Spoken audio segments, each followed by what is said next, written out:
जय हिंद। आप सभी को एक और वीडियो में स्वागत करते हैं। मैं माधव सिंधिया क्लास पर आप सभी छात्र छात्राओं को स्वागत करते हैं। तो आज का टॉपिक रहेगा परिवहन, जो 2025 के एग्जाम में मोस्ट वीवीआई प्रश्न है। जो 2025 के छात्र छात्राएं एग्जाम की तैयारी कर रहे हैं, तो उसके लिए ये वीडियो आप बहुत महत्वपूर्ण है। तो आप इस वीडियो को पूरा कंटिन्यू देख लेंगे तो आपके लिए जो परिवहन से क्वेश्चन आएगा तो आप बिल्कुल आसानी से बना पाएंगे, आपको एग्जाम में कलम नहीं रुकेगा। तो चलिए आज का वीडियो को हम लोग कंटिन्यू करते हैं, पूरा वीडियो को देखना है। तो पहला प्रश्न कह रहा है कि पौधों में खाद्य पदार्थ का परिवहन निम्नलिखित किसके द्वारा किया जाता है। तो किसके द्वारा किया जाता है, तो हो जाएगा फ्लोएम के द्वारा। किसके द्वारा, फ्लोएम के द्वारा। अगला प्रश्न है चलनी नलिका कहाँ पाई जाती है। तो चलनी नलिका कहाँ पाई जाती है, तो कहाँ पाई जाती है, फ्लोएम में पाई जाती है। तो चलनी नलिका कहाँ पाई जाती है, फ्लोएम में पाई जाती है। अगला प्रश्न है 3 नंबर।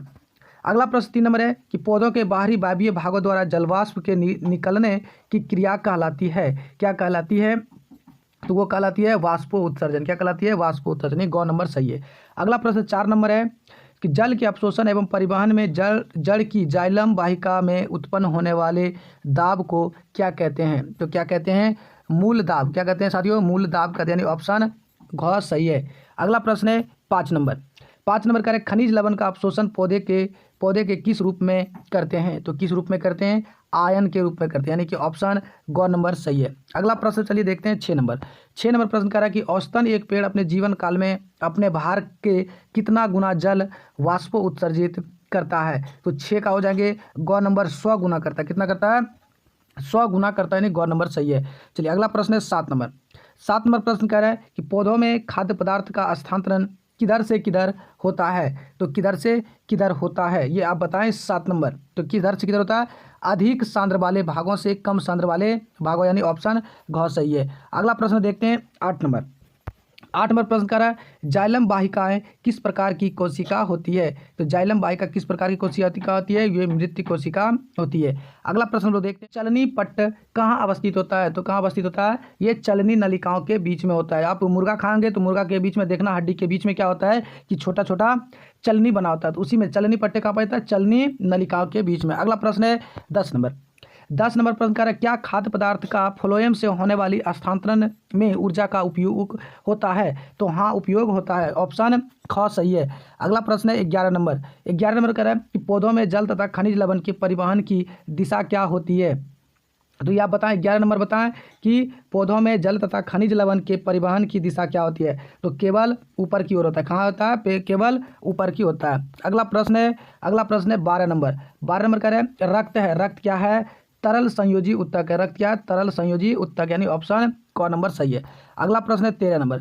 13 नंबर प्रश्न कर रहे हैं कि रक्त प्लाज्मा में निम्नलिखित किसकी मात्रा सबसे अधिक होती है। तो रक्त प्लाज्मा में सबसे अधिक किसकी मात्रा होती है, तो किसका होता है, जल का। इसीलिए आप लोग जितना ज़्यादा से ज़्यादा पानी पियेंगे उतना आपके शरीर में रक्त बनेगा। तो ज़्यादा से ज़्यादा पानी पियेंगे, दिन भर में कम से कम 6 लीटर पानी पियेंगे। चलिए अगला प्रश्न देखते हैं 6 नंबर। अगला प्रश्न देखते हैं 14 नंबर। सीरम कहलाता है। तो सीरम क्या कहलाता है, तो ये फाइब्रोनोजिन रहित प्लाज्मा कहलाता है। फाइब्रिनोजिन रहित प्लाज्मा कहलाता है सीरम।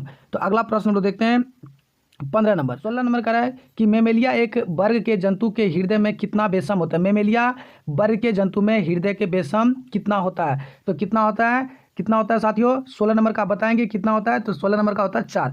देखिए एक मेमेलिया मतलब जो दूध पीता है उसको हम लोग क्या बोलते हैं, मेमेलिया। तो उसके हृदय में कितना होता है, तो 4 बेसम होता है। मनुष्य में भी कितना होता है, 4 बेसम होता है, जिसको हम लोग कहते हैं दायां अलिंद बायां निलय, बायां अलिंद दायां निलय। ये 4 बेसम नाम है, आप याद रखेंगे।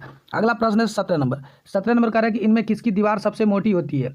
तो दीवार सबसे जो मोटी होती है बायां निलय की होती है, यानी जो मेमेलिया में जो 4 प्रकार के बेसम होते हैं उसमें सबसे मोटी क्या होता है, बायां निलय होता है। अगला नंबर 18 नंबर प्रश्न कह रहा है कि त्रिदलीय कपाट कहाँ अवस्थित होता है। तो त्रिदलीय कपाट अवस्थित कहाँ होते हैं, दायां अनिल्द निलय छिद्र पर होता है, जो कि इधर से पलट जाता है फिर वापस लौट करना है। उसमें एक प्रकार का विशेष जलनी लगा रहता है, जिसको हम लोग कहते हैं त्रिदलीय कपाट कहते हैं। 18 नंबर। चलिए अगला नंबर है 19 नंबर। 19 नंबर कह रहे हैं कि अश्रम महाशिराएं तथा पश्चिम महाशिरा कहाँ खुलती है।